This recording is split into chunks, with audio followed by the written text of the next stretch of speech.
My name's Josie. I am an occupational therapist from Washington State, and I've been in my emerging state of practice for 4 years, divided between skilled nursing facilities, hospitals, and now focusing on educational institutions and pediatrics.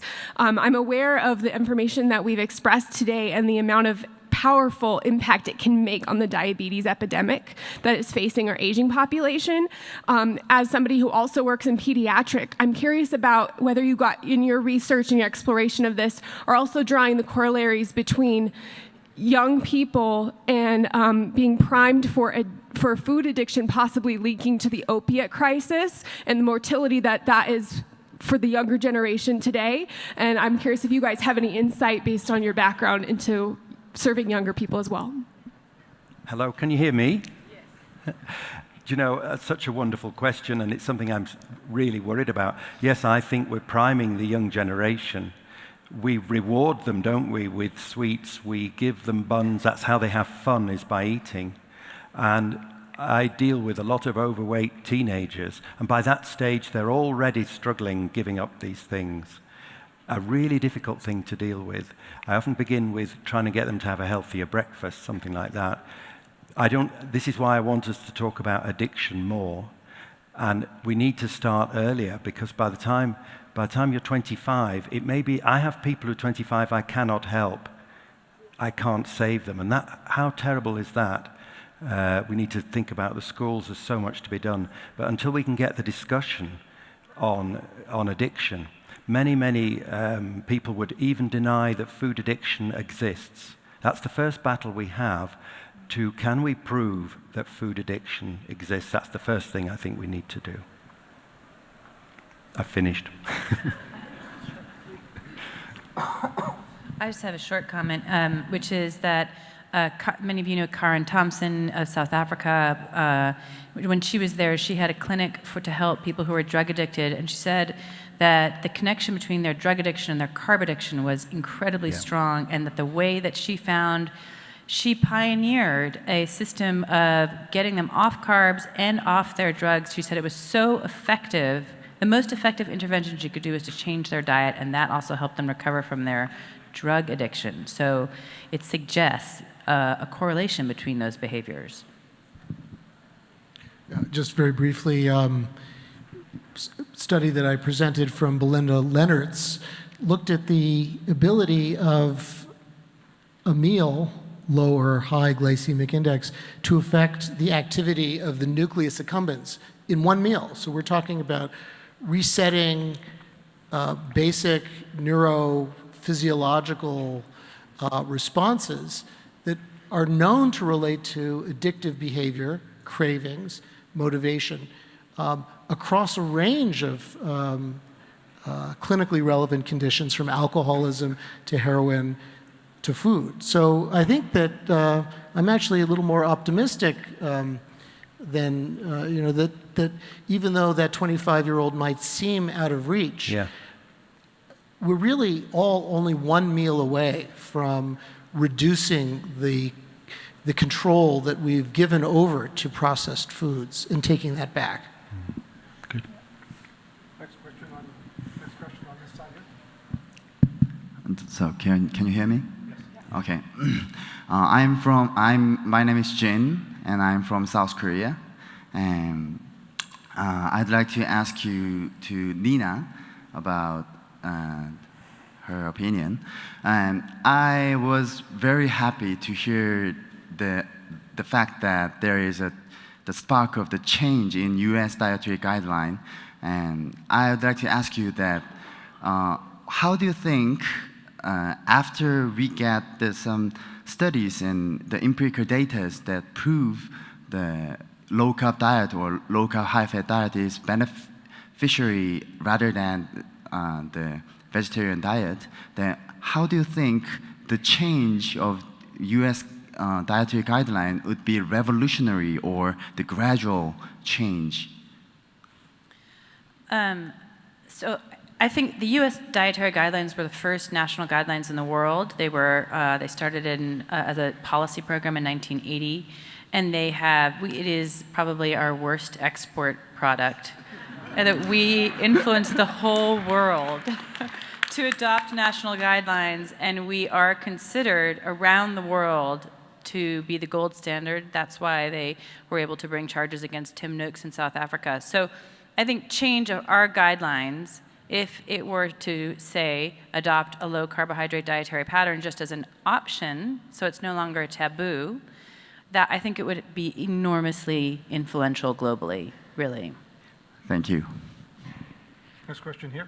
My name is Kathy Beck, and I'm from Pendleton, Oregon, and my question is for Yoda. I'm assuming that you were trained as a physician in the medical schools in the UK. Is that accurate? Yes, Liverpool University. And that the majority of your practice was based on the model that you were taught. And so I'm wondering, in light of your current results, if those medical schools are paying attention and perhaps changing their model. Yeah, really good question, and there is good news there as well. So the Royal College of General Practitioners in London has come to the understanding that multiple morbidity, these are people with maybe 4 different things that they're wrong with them. You have to work with the patient. You have to start finding out what are the goals of the patient, what are the priorities of the patient. So the paradigm is changing to put the patient more central to the consultation. And the Royal College are really thinking about that, and in fact they've made me a national champion for diabetes and obesity within the college, and that shows their commitment to making a change. And that I'm hoping, that you're only in the Royal College when you pass the exam, but I'm hoping it's going to get into that actual exam, and there are moves within the college. So there is hope through multiple morbidity and through some of the British Royal Colleges, because they are independent, wonderfully independent of government and independent of various lobbying things. So for me, working with the Royal College has been a wonderful way to bring about some change, some of which leaks out into the rest of the world, because when a Royal College says something's okay, then other people feel emboldened. So great question, and I'm working on it. Oh, yes, I did a learning module. I've forgotten. Yeah. So the Royal College, I'd forgotten this. The Royal College actually published an e-learning module that I wrote, which is available free to all 52,000 GPs in the UK, about low GI and everything I believe in, and the college published that. And that's also available free of charge, partly through diabetes.co.uk, the same e-learning module you can get through diabetes.co.uk. So the colleges are onto it. Thank you. Next question over here. So, hello, I'm Matti from Holland. I have a low carb company in Holland. My question is for Sarah. I was here I hoped to finally understand why in people that we try to help with diabetes type 2, sometimes it seems to go very good and people can stop the medication, and then after, for example, a month, the sugars goes up again. And this is something I don't understand, and it is not very helping with people to be motivated. And you said that sometimes it takes 3 years. Can you give me an insight? Is this going like this, or like this, or like this? That 3 years. Are people off insulin and on insulin again, or is it a straight line? So it's a good question, and I think ultimately what you're getting at is like long-term success, right? And so, there are very low-calorie diets, surgery, even a real calorie-restricted low-fat diet, even if it's not meal replacement. We know we can get success in people in the short term, right? And so the question is really, what is going to sustain that? Because we don't want people to be successful and reverse their diabetes for a few months, right? We want this to be a lifestyle change. And so we're really getting at the long-term success. So for example, a couple examples. For the people who I'm talking about who got off at 3 years, those were people who were darn determined. And so were they having this kind of thing? They weren't. They just, went down, they sustained, and they were sustaining for a long time, and eventually whatever was happening at the level of the beta cell, we don't completely understand it, where they were finally successful. Is that the case with everyone? Do we have this, you improve and you stay improved? Of course not, right? Lapses happen. They're part of real life. And so when we talk about long-term success, when we talk about diabetes reversal, not for a few months or a year, but we're talking about it for a lifetime, you're talking about the support given. And so when we look at the different studies, for example, the amount of support people are given varies widely. But lifestyle changes are hard. If it was easy, everyone would do it.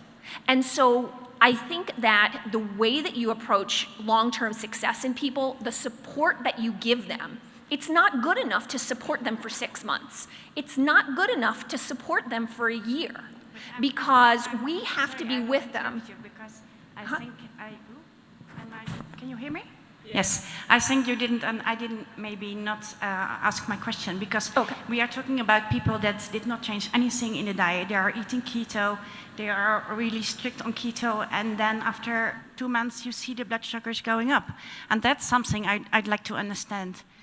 Sorry, so I'm very certain that they do what they have to do. Oh, they're keto, but they're not having success with blood sugar? They do, but and then we can stop all medication. Oh, well, and then I would say the most common thing I can tell you there is that they wind up reverting back to low fat, even though they don't think they do. I'm pretty sure that they are sticking to the diet. Let's okay. not carry this on too long. Dr. Unwin, if you have a brief comment. I just had a quick comment. I've had a couple of cases. One, it was stress.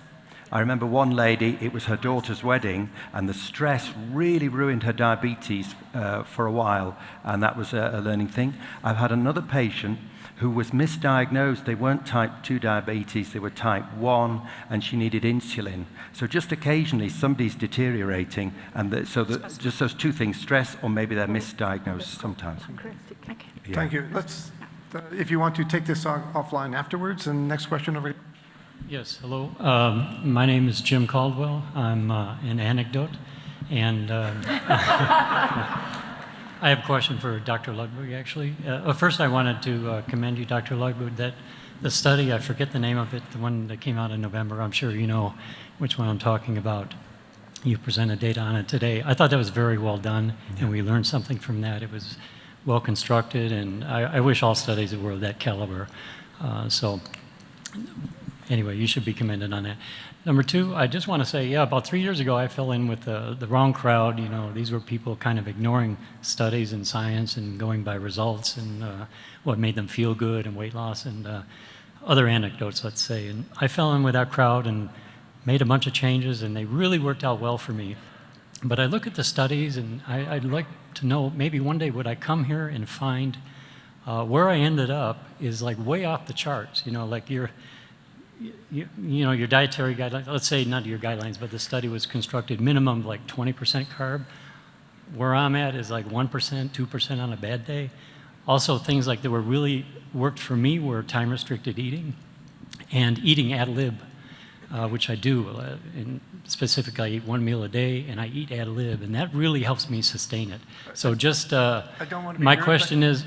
I don't want to be rude, but it needs to be a question, if you could. That was the question. Would I ever be able to see this type of analysis in a study? I mean, with these type of things, can they be studied?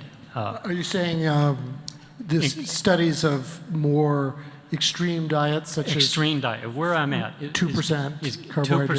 2% and time-restricted eating, things like that. First of all, thank you for the comment, the kind remark, and congratulations on your success. This reminds me of a conversation I was having with Dr. Unwin about internal versus external validity in a study. So studies like an RCT has a natural tension between controlling everything so well that you can answer a precise scientific question on the one hand, but the risk is that that question might have very little clinical significance. So that's the external validity. But if you just go for external validity, its relevance to the clinic, you may compromise the science so you can't actually answer a question that's going to move knowledge forward. So this is an inherent tension. There's no one right answer. We chose to focus on internal validity which means that we didn't answer every question about clinical application.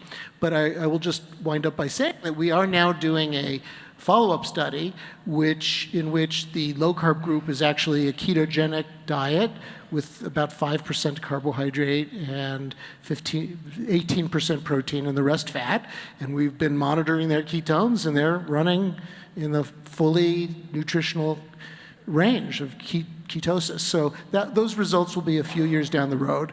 But ultimately, we need hundreds of studies. I guess my very last comment will be to bring one drug to market for one diet, for one nutrition-related disease, like high cholesterol or diabetes or high blood pressure, is $1 billion. You know, the entire NIH budget for obesity and nutrition research is $2 billion a year. You know, we need philanthropy to step in, you know, and fund $10, $20 million studies. You can do a whole lot of them for $1 billion to come up with some really definitive answers. Thank you. Excellent. Thank you. Next question here. Hi there. I'm Rachel from Minnesota. I'm also an anecdote.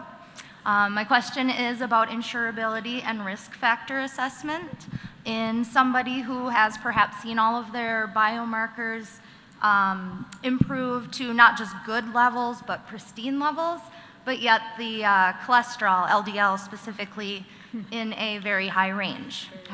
Is there something in place to assess somebody like me? I think there's a lot of us out there. Or do you write us off completely? Thanks for the very good question. What I would do and what the industry would do are different things. I think I've moved along the path of understanding cholesterol more than the traditional view that the industry probably has. A simpler problem I have currently is that with all the work that the clinicians and the success that is happening, we are beginning to get reverse diabetics applying for insurance, and the industry has no idea what to do about that. You know, has damage been done? One of my views is if the risk factors have all gone better than the average standard risk, then you know maybe they're easily a standard. But again, it's tough, and I have colleagues who push against that. We don't have data, so at the moment it's a bit of a thumbsuck. In terms of what you're talking about, high LDL, yep. I would ignore that. Well, and that's the sticking point, I think, for most of us. Most of us are comfortable, given the information we know, all of our other biomarkers. Insurance, that's the sticky point, you know? Yeah, so we very much, as a company, we've moved to the ratio as the key thing that we look at. I would like to move further towards triglyceride. It's a little bit unstable, so it's harder. But yeah, we're not blinded by LDL, I hope. Fantastic. Thank you. Can I make a quick comment on that? Please. Too, as far as the cholesterol goes. So I'm a board-certified lipidologist, and I think that my biggest frustration in the field is the failure to understand the heterogeneity of LDL as an important marker or important part of the pathogenesis of vascular disease. I think that very clearly what we can see is that it plays a different role of importance in different people. This is such an important, not just for insurability, but let's face it, as providers, you know, how many providers are getting dinged and not getting paid as much because, you know, they had a risk-benefit discussion with statins with their patients and their patients didn't want to go on it, and what are you going to do? You're going to force them, right? And so we need an answer. We need data. It is so important. And the one thing I will say is the data is kind to come. So there's going to be a study soon looking at this very specifically. And you know, we're just going to be continuing in this unknown category until we get good data on this. And it's frustrating from an insurability standpoint. It's frustrating as a provider because what do? You know, we're not going to get paid unless our patients go on statins. Do we force them? That's clearly not the case, right? I mean, you can't force someone, takes out the patient choice, and it's frustrating as a patient. What do we do? And so it's data, data, data. We're going to be left in this bubble of unknown until we get the data. But hold tight. Yay. Next question here. Hi there. My name's Erica, and I've come to this movement through a different pathway, actually through looking at how to send my son's ADHD into remission and how to see if we could make some improvements in my husband's progressive neurological autoimmune condition. And that led me to more than a year and a half of reviewing a ton of medical literature around all this. And really, there was a moment for the Verta folks up there when you published your blog last week around the gut health benefits of the beta-hydroxybutyrate compared to the butyrate being produced in people who are on a very high plant-based diet, many of whom are also seeing some progress in the reversal of autoimmune conditions. I'm wondering if you could speak a little bit more to at least what you're seeing in the science around this connection of the ketogenic diet and the reversal of a whole lot of autoimmune conditions. So we need studies on it. I mean, we have a lot of anecdotal studies. I mean, obviously many have already announced themselves as anecdotal, and we know that beta-hydroxybutyrate is a powerful anti-inflammatory. We know that. There's good data. It's not just clinical data, but there's basic science data on it as well. And so, what has not been done? There's not been a large-scale trial looking at autoimmune issues with a low carbohydrate diet aimed at nutritional ketosis that will have that impact of the inflammatory, help of beta-hydroxybutyrate.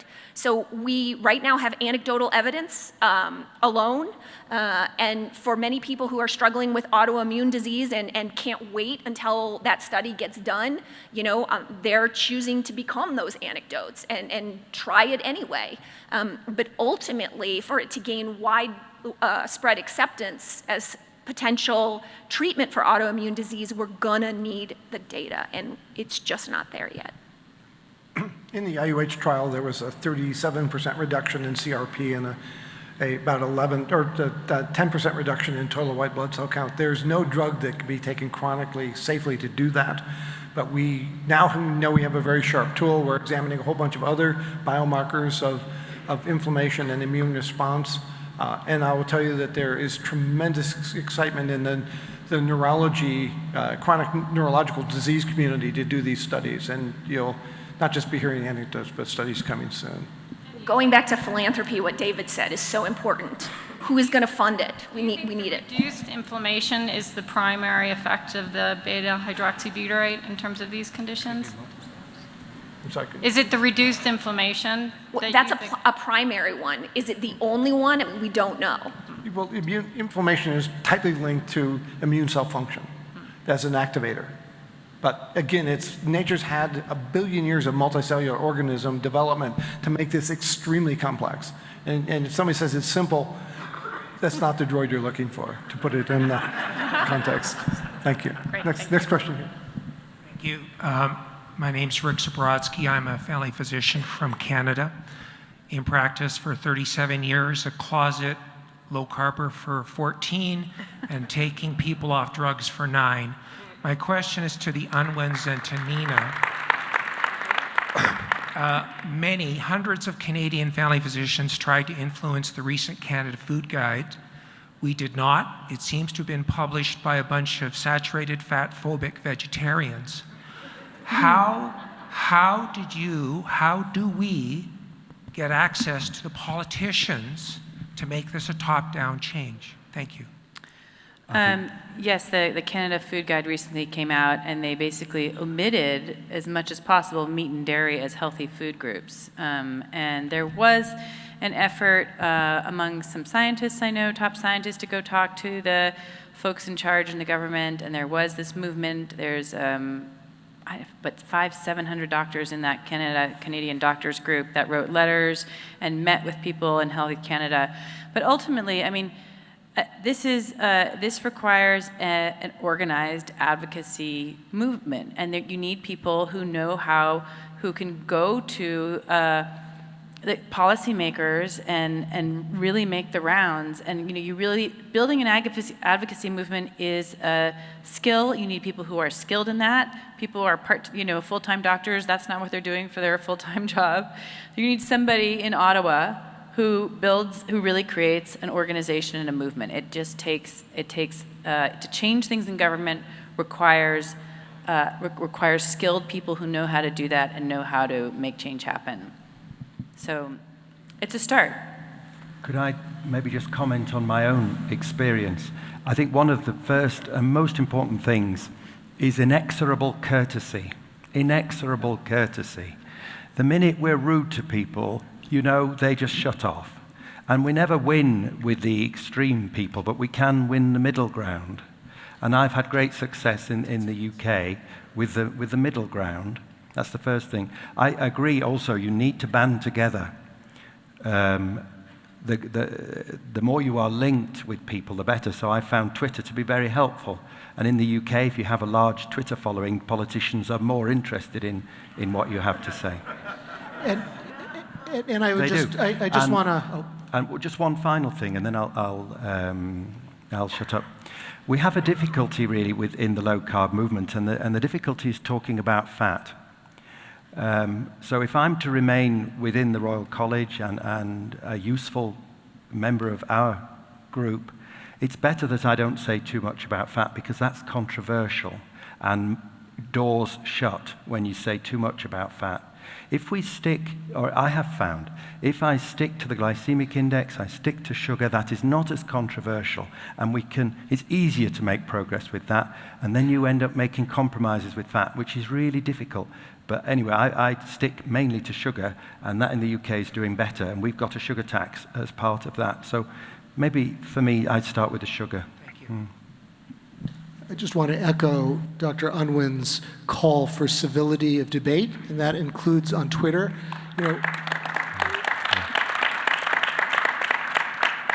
It's always appealing to after being attacked to come back and make it personal, and it's very easy to come up with a beautiful little quip that's going to try to put somebody in their place, but that's a short-term pleasure that sacrifices a long-term strategic goal. We need to not be seen as irresponsible in dialogue, fanatic, and ad hominem. And there's plenty of people on the other side who may do that. Let's all really commit to attacking the argument, attack the science, but don't attack the person, even if the person is acting egregiously. We don't want to bring ourselves down. When you wrestle with pigs, you get muddy. Yeah. Let's all make a commitment as best as we can to model respectful, collegial dialogue.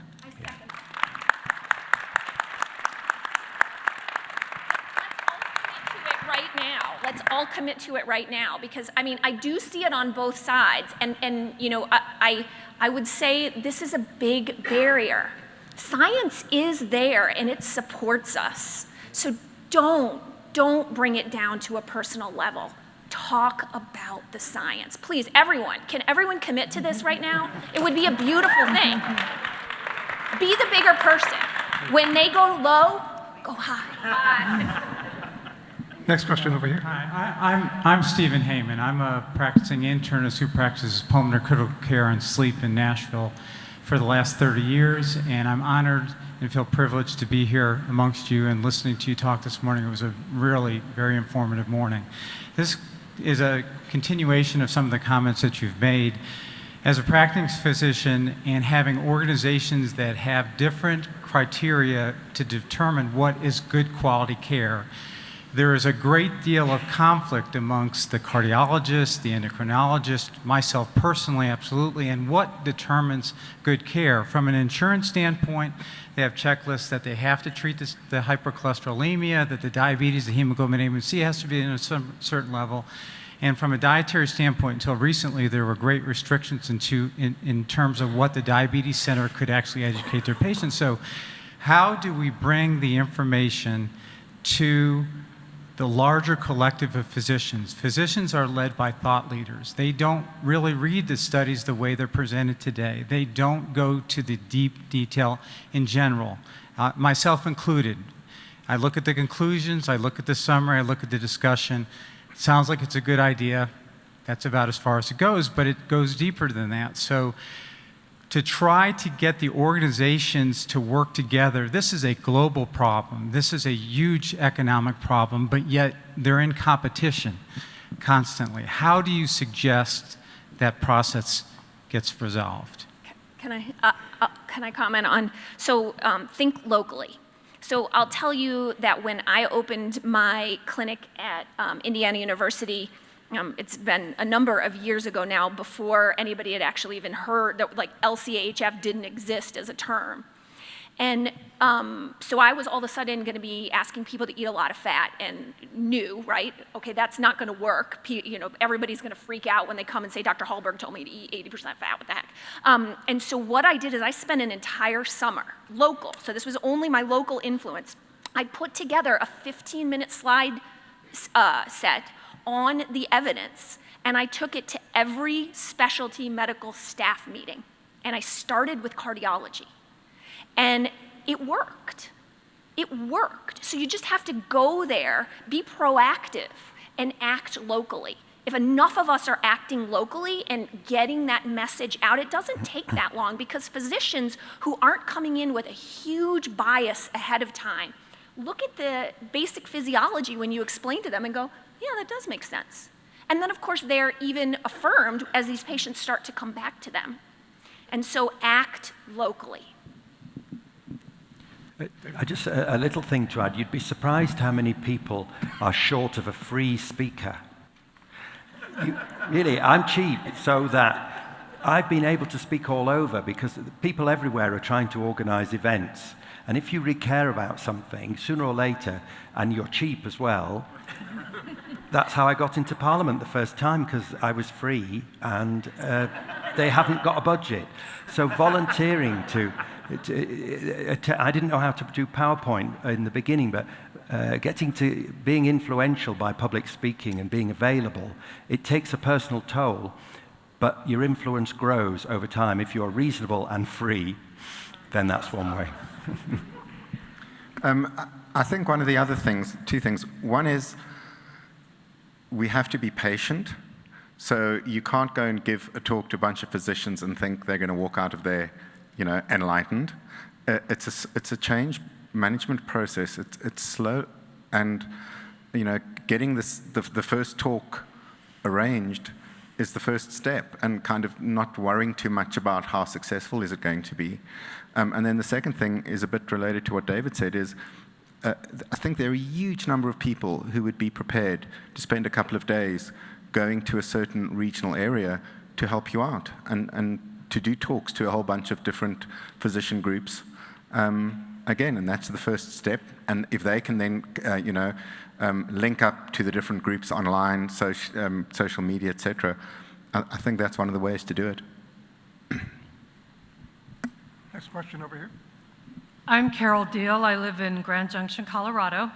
I'd like to thank Dr. Unwin for speaking about food addiction. It's a very real thing. I deal with it by eating a ketogenic diet and abstaining. But when one relapses, what is the best way? Well, first of all, is a relapse damaging?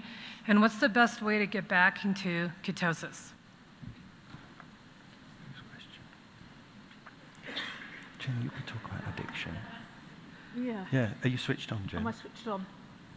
Yes.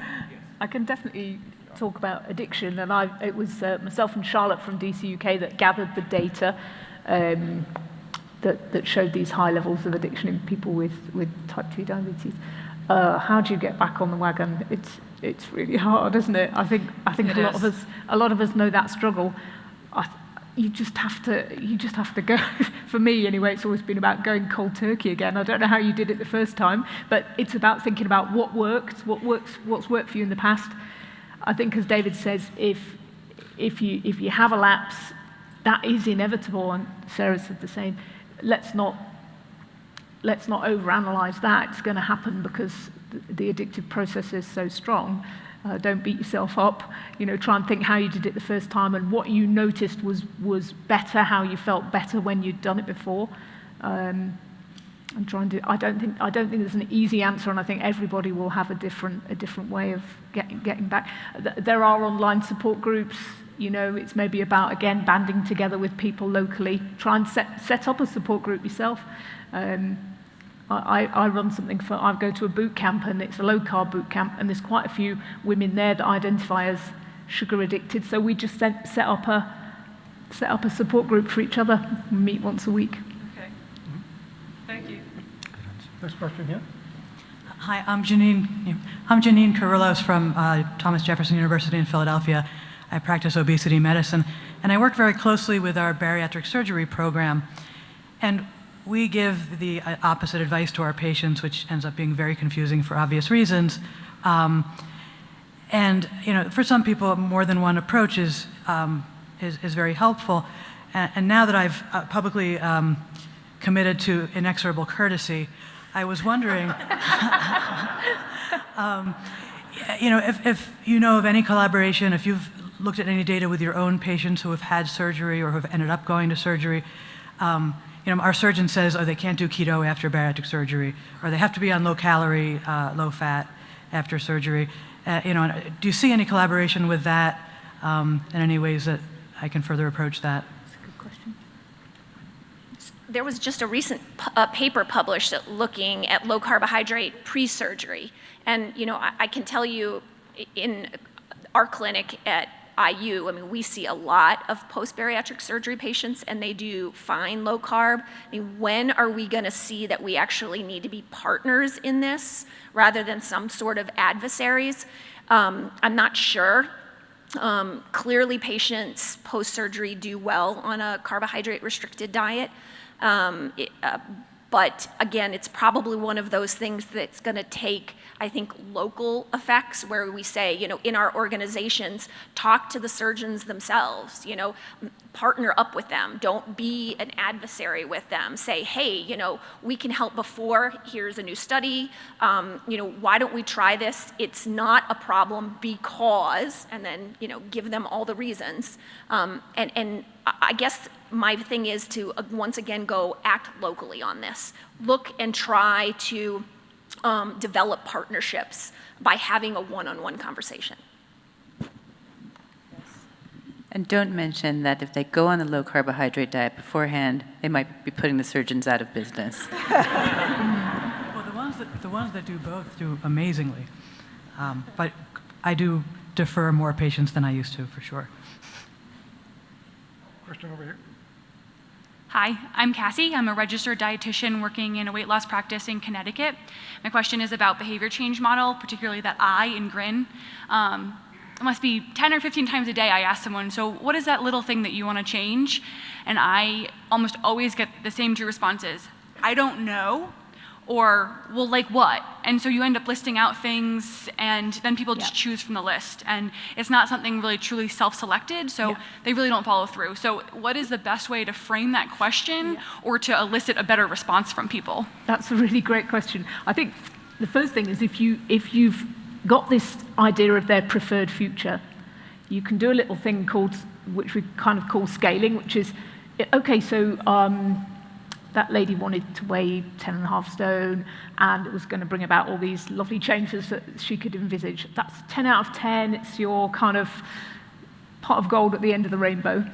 If that's 10 out of 10 and 0 out of 10 is where none of that exists, you kind of haven't made any changes at all. Usually, if you ask people where they are now, they've already made some changes, or there are some things that are already going well, so you can say, where are you now? And they usually say, most people say 2 or 3, so you've already got a sense of kind of where they are now. And then rather than asking, like, kind of what next, so say they said 2, what would tell you that you were 3? What would be happening when you were 3? And they'll probably come up, they have to think of something then, because you can't possibly tell them the answer to that. And so it's not about means, it's about ends always, so, which is a little bit different to how we normally ask questions. But it gets people to think, and they have to tell you. And then you don't even usually have to say to people, well, go away and do that. Just, oh, that's interesting. I'll be interested to hear, when we meet up next, what you've been noticing. So that's a kind of slightly complicated answer, but it does work. Yeah, it does work. It was a psychologist answer. Yeah. Okay, just as a time check, we're down to a little under 10 minutes, so let's move it along pretty quickly if we can. Next question over here. Okay, I'll make it quick. My name is Beth, and this is for Dr. Hallberg. On the remission or reversal of the diabetes, how often are you seeing a decrease or elimination of, like, the pins and needles in the feet, the neuropathy? How long does that take once they're in remission? Like, how long does it take? Does it go away, or are they stuck with it forever? It depends on the patient, and this is a frustrating thing to say, but again, we don't have good studies. We have anecdotes on this. So diabetic neuropathy very specifically is a study that has to be done as an outcome with a carbohydrate-restricted diet. I can tell you that we have people who have drastic improvements and even resolution, but that's anecdotal evidence only right now. So we certainly can't say to someone coming in to say, oh, don't worry, you'll do this and your neuropathy will improve. I mean, we don't have the evidence for that yet outside of anecdotes, but they are there, and they're certainly enough to be able to justify a larger scale study. Again, we physicians tend to remember our successes and forget our failures. But you can see dramatic resolution within 3 to 6 months in many patients. It doesn't happen in the first week, but sometimes it's delayed when it does happen. Next question. David Schwartz, Stockbridge, Massachusetts. Anecdote. I beat a 40-year serious carb and food addiction through a combination of hyperthermic stress, exercise, and a keto diet. So if people are interested in that, they can see me after. But my question is to the Unwins. I'm meeting with about 6 family physicians in San Francisco next week who are very sharp, but either skeptical or not conversant with this system of manipulation. How would I, with my public commitment to civility, how would I convince them, maybe you could show through a 15-second role play, how would I convince them to look into this? Family physicians and county and state health professionals.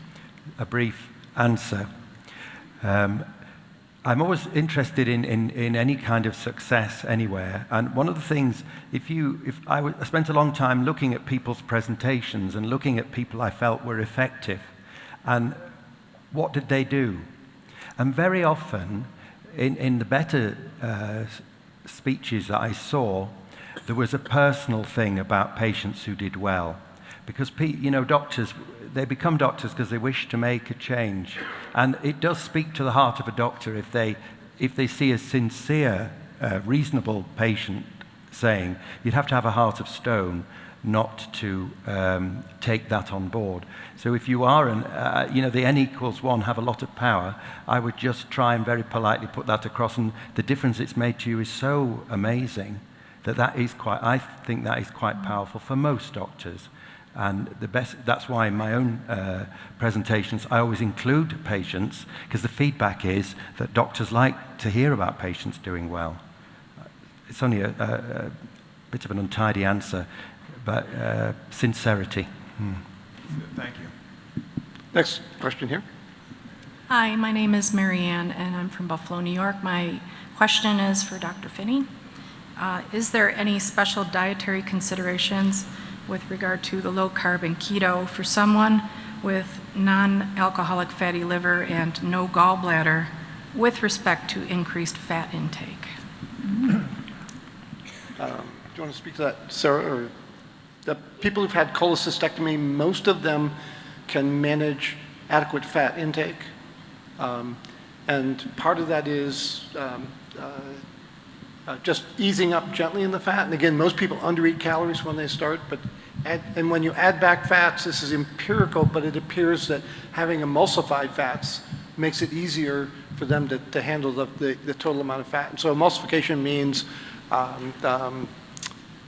Cream, it means mayonnaises, but you don't want mayonnaise made with soybean oil, so you have to find one made with a high monounsaturated fat. And emulsified dressings and things like that makes it a little easier because the fat is more absorbable than taking, large pieces of bacon fat, for instance. Would you recommend digestive enzymes as well? Or would that really not be? That's more from pancreatic failure, the lipases. And what you're lacking with the gallbladder is a bolus of bile acids. And so again, not eating large volumes of fat at one sitting and dealing with fat that's more distributed within the food. But it looks like David wants to make a comment. Actually, a question for us and the audience. When you eat a high-fat meal, the gallbladder contracts very vigorously. Is there any research? It seems to me that there should be a relationship, protective effect of a high-fat diet on gallbladder disease, that if you're not squeezing that gall out regularly, it's going to sit there, precipitate, and it looks like Dr. Unwin has something to say. Well, I actually took out a slide on this out of my presentation, and I thought you might, because I've been asked this a few times, and there is one study on the effect of high-fat, low-carb diet against the opposite, and in fact, a low-carb, high-fat diet, there's a reduced incidence of gallstones, a reduced incidence, and the gallstones happen on the low-fat diet. There is one good study that I found. So gallbladder disease is really a phenomenon of a high-carb diet? Very likely, yeah. Or fat-deficient diet.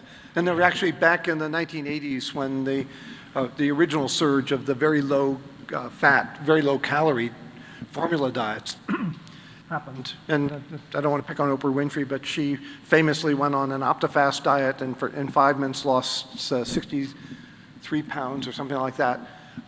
And that caused a rage of everybody wanting to do that. And if people stayed on the low fat, low calorie diets, they, for more than 3 months, and when people did gallbladder ultrasound, they found up to a 25% incidence of sludge or stones because they weren't contracting the gallbladder. It takes at least 30 grams of fat per day in the diet to get active gallbladder activation.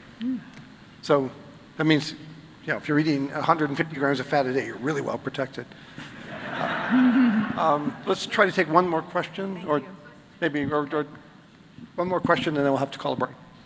Over here. Hi, my name's Kelly Light. I'm from New York City, and I'm an anecdote.